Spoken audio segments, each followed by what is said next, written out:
Manifestations സൈക്കോളജിയായി ബന്ധപ്പെട്ടതാണ്? അതൊരു വലിയ ടോപ്പിക്കാണ്. ഒരു കോൺട്രവേഴ്സ്യൽ ടോപ്പിക്കും കൂടെയാണ്. മാനിഫെസ്റ്റേഷന് വിശ്വസിക്കുന്നവരുണ്ട്, അതിൽ വിശ്വസിക്കുന്ന സൈക്കോളജിസ്റ്റുമാരുമുണ്ട്, വിശ്വസിക്കാത്തവരുമുണ്ട്. മാനിഫെസ്റ്റേഷൻ എനിക്ക് ഉണ്ടെന്നും പറയാൻ പറ്റില്ല, ഇല്ലെന്നും പറയാൻ പറ്റില്ല. കാര്യം മാനിഫെസ്റ്റ് ചെയ്ത് പല കാര്യങ്ങളും കിട്ടിയ വ്യക്തികളെ എനിക്ക് വ്യക്തിപരമായിട്ട് അറിയാം. അപ്പോൾ I cannot prove that their belief is wrong. കാര്യം ആധുനിക കാലത്തിൽ സയൻറ്റിഫിക്കലി പ്രൂവ്ഡ് ആയിട്ടുള്ള കാര്യങ്ങൾ മാത്രമാണ് സത്യം എന്ന് വിശ്വസിക്കാൻ ആഗ്രഹിക്കുന്ന ഒരു പോപ്പുലേഷനാണ് നമ്മൾ. എസ്പെഷ്യലി കേരളം പോലൊരു പോപ്പുലേഷൻ നോക്കിയാൽ നമുക്ക് കുറച്ചുകൂടെ ഒരു റാഷണൽ മൈൻഡ് സെറ്റ് ഉണ്ട്.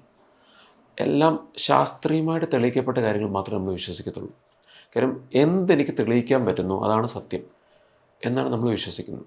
ആ വിശ്വാസത്തിൽ തെറ്റൊന്നുമില്ല. പക്ഷേ ഇതിൻ്റെ ഒരു ഡൗൺ സൈഡ് എന്ന് പറഞ്ഞാൽ, തിരിച്ച് ചിന്തിച്ചാൽ പ്രൂഫ് ഇല്ലാത്ത ഒന്നിനെ ഞാൻ വിശ്വസിക്കില്ല എന്ന് സ്റ്റബൺ ആവുകയാണ് നമ്മളോട്. സോ നാച്ചുറലി നമ്മൾ ഡോക്ടേഴ്സ് എടുത്ത് പോയാലൊക്കെ പലപ്പോഴും പലരും ഇതൊക്കെ തള്ളിക്കളയും. ഐ ഡോണ്ട് പേഴ്സണലി ബിലീവ് എന്ന് പറയും. ഇപ്പം എന്നോട് വ്യക്തിപരമായിട്ട് ചോദിച്ചാൽ ഇതൊക്കെ ഉണ്ടോ എന്ന് ചോദിച്ചാൽ എനിക്കും അറിയില്ല. Do manifestation work? Yes and no എന്നുള്ളതാണ്. സോ ഞാൻ പറഞ്ഞത് ഇതൊക്കെ പേഴ്സണൽ ബിലീഫാണ്. ഇപ്പോൾ ദൈവം ഉണ്ടോ എന്ന് ചോദിച്ചാൽ ഉണ്ടെന്നും പറയുന്നവരുണ്ട്, ഇല്ലെന്നും പറയുന്നവരുണ്ട്. രണ്ടുപേരെ നമുക്ക് കിട്ടും. ദൈവം ഉണ്ടെന്ന് പറയുന്ന വ്യക്തികൾ ദൈവത്തിൻ്റെ എക്സ്പീരിയൻസ് കിട്ടുന്നുണ്ട്. സോ അവരോട് ദൈവത്തെ വിശ്വസിക്കരുതെന്ന് പറയാൻ പറ്റില്ല. They will not get into that process. ദൈവത്തെ വിശ്വസിക്കാത്ത ഒരാളോട് ദൈവം ഉണ്ടെന്ന് പറഞ്ഞ് തെളിയിക്കാനും പറ്റില്ല. അവർ പറയും കാര്യം ദൈവം ഇല്ലെന്നുള്ള പ്രൂഫ് എൻ്റെ ഉണ്ടെന്ന് പറയും. So to each his own. നിങ്ങളുടെ വിശ്വാസം എന്താണോ ഗോ വിത്ത് ഇറ്റ്. ഞാനെപ്പോഴും പറയുന്നത്, ഇപ്പം ചില ക്ലയൻസിനോട് നമ്മൾ പറയാറുണ്ട്, ഇപ്പം ഇന്നത്തെ കാലത്ത് ഇപ്പം കുറച്ചുകൂടെ സയൻസും സ്പിരിച്വാലിറ്റിയും ഒക്കെ കുറച്ചുകൂടെ ഫ്യൂസ് ചെയ്ത് വരുന്നൊരു കാലം. ഇപ്പം ആധുനിക കാലത്ത് പണ്ട് ഇല്ല എന്ന് പറഞ്ഞ പല കാര്യങ്ങളും തെളിയിക്കപ്പെട്ടുകൊണ്ടിരിക്കുന്ന കാലമാണ്. ഇപ്പോൾ സ്പിരിച്വലി ഇൻഫ്യൂസ്ഡ് CBT പോലും ഉണ്ട്. ഇപ്പോൾ CBT 100% സയൻറ്റിഫിക്കലി ബാക്ക്ഡ് ആണെങ്കിൽ സ്പിരിച്വാലിറ്റിക്ക് ഒരു സയൻറ്റിഫിക് ബാക്കിംഗ് ഇല്ല.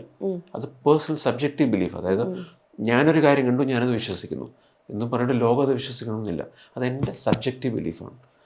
സോ സ്പിരിച്വാലിറ്റി സബ്ജക്റ്റീവാണ്. എന്നാൽ സ്പിരിച്വാലിറ്റി ഇൻഫ്യൂസ്ഡ് CBT എന്നൊക്കെ പറഞ്ഞിരുന്ന കുറച്ചുകൂടെ സയൻസും സയൻറ്റിഫിക് അല്ലാത്തതും തമ്മിൽ മെർജ് ചെയ്ത് വരുന്നുണ്ട്. ഇപ്പം ആധുനിക കാലത്തെ തെറാപ്പികളൊക്കെ നോക്കിയാൽ നമ്മൾ ക്ലയൻസിനോട് ചോദിക്കും, what you want in life? നിങ്ങളുടെ ലൈഫിൽ എന്താണ് മീനിങ് ഫുൾ? ചില ക്ലയൻസ് പറയും, I want to be closer to God എന്ന് പറയും.